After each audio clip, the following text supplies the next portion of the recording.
I will share with you all that 16 years ago, at a small but pretty vibrant synagogue in Oklahoma City, Oklahoma, I was up on the bima for my bar mitzvah.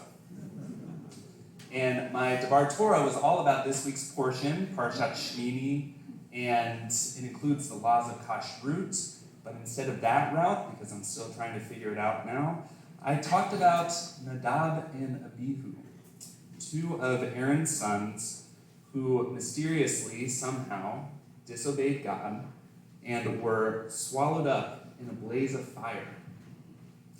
And I'm positive, for my 13-year-old self, it was filled with so much wisdom and insight, as any 13-year-old bar mitzvah could be. And my family was so proud, I'm sure. It's a great day. It was a great day.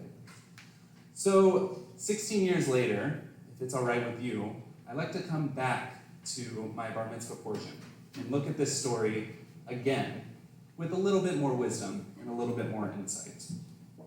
So in Parshat Shmini, Aaron and two of his sons, Nadab and Abihu, they bring sacrifices that were Eish Zara Asher Lo Tziva Otam. Nadab and Abihu brought sacrifices that were alien fire, which had not been enjoined upon them. And so they are swallowed up in a blaze of fire by God. Now there are many questions about this story. What did Nadab and Abihu do that was so wrong? Were they drunk? Did they do the wrong kind of sacrifice? Did God really have to kill them? And all of these questions are good and important, but tonight I'd like for us to focus in on Aaron's response to this event and how it can help us think about our own response to loss and to tragedy in our own lives.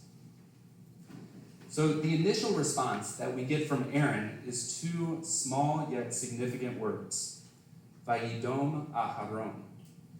This is usually translated as, and Aaron was silent.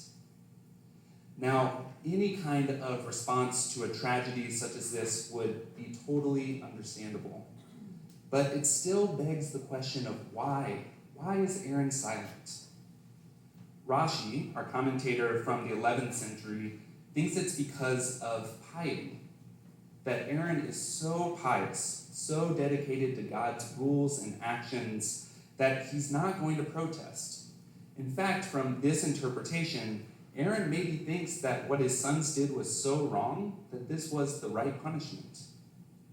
This piousness, though, doesn't totally feel like the full story. And our commentators and rabbis after Rashi didn't think so as well. So another way to think about this silence comes from Rabbi Isaac of Rabbinic in the 15th century, who said that actually that silence from Aaron, it's because his heart turned to lifeless stone. In this interpretation, Aaron is silent because he's so heartbroken, so devastated by what has just transpired in front of him.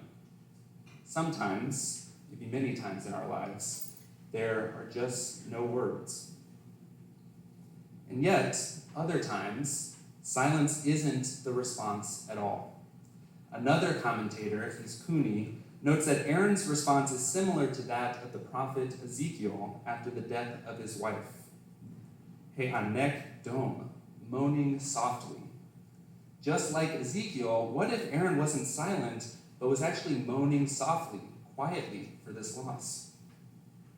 The key verb here in Hebrew, vayidom, can also take on a new meaning. According to Rabbi Lisa Edwards, this word can also, relatedly but quite differently, be translated as wailing or lamenting. This seems to align with Ramban, another commentator, who notes that the reason that Aaron was silent was that he was crying loudly and then fell silent. From a different translation from our commentators, we can see that perhaps Aaron wasn't silent at all, but was softly moaning, wailing, or lamenting for the loss of his sons. Ramban seems to be on the right path, but what most of our commentators fail to see is that as humans, we don't just have one response to tragedy or to loss. We have many different varied responses that occur over time, just like I think Aaron maybe had many different varied responses to the death of Nadab and Abihu. Because the truth is, when we experience tragedy or loss, we can't anticipate how we will respond. There may be moments of silence, of soft crying, of wailing, but maybe also the feelings of anger, regret, or loneliness. And what is amazing is that Judaism can hold us through all of these different emotions. The components built into our tradition, prayers for healing, rituals for funerals and sitting Shiva, time for remembrance, these are all ways we can respond to tragedy in a way that allows for every kind of response to be present, real, and true. This last fall, right before Rosh Hashanah, my 92-year-old grandma, Doris Baumgarten, died after more than a year in and out of hospice. Facing that loss, my family and I exhibited so many different kinds of responses. After I got the call from my mom, the next few minutes were just silence. Memories flooded my brain, sweet and loving, and I started to prepare for a life without her. But at the funeral, that silence turned into soft moaning, shedding tears because we missed her. And then that soft moaning turned into the sweet memories that were filled in the eulogies, remembering the beautiful and inspiring life that she had led. And now, when I say her name for Mourner's Kaddish, there's still a quiet mourning, allowing her memory to live on. Now, just as our response to tragedy or loss is true for us privately, for each of us individually, it is similar for us in the public square. Just a few weeks ago, there was yet another mass shooting in our country, this time at a school in Nashville, Tennessee. When I saw the news alert pop up on my phone, my response was a sense of sadness, fear, and anger, feelings that disastrously have become too common in response to events in our world, and maybe you felt them as well. All the more so for people in Nashville, and especially for families who lost loved ones on that day. In response to this tragedy, I'm sure they all experienced various forms of silence and quiet forms of mourning. But also students, community members, and lawmakers also wailed and raised their voices for change. So much so that two lawmakers, Justin Jones and Justin Pearson, two young black men, were expelled from the Tennessee House of Representatives, with another, Gloria Johnson, barely escaping. They wailed, feeling like there must be a better future. There has to be a different way forward.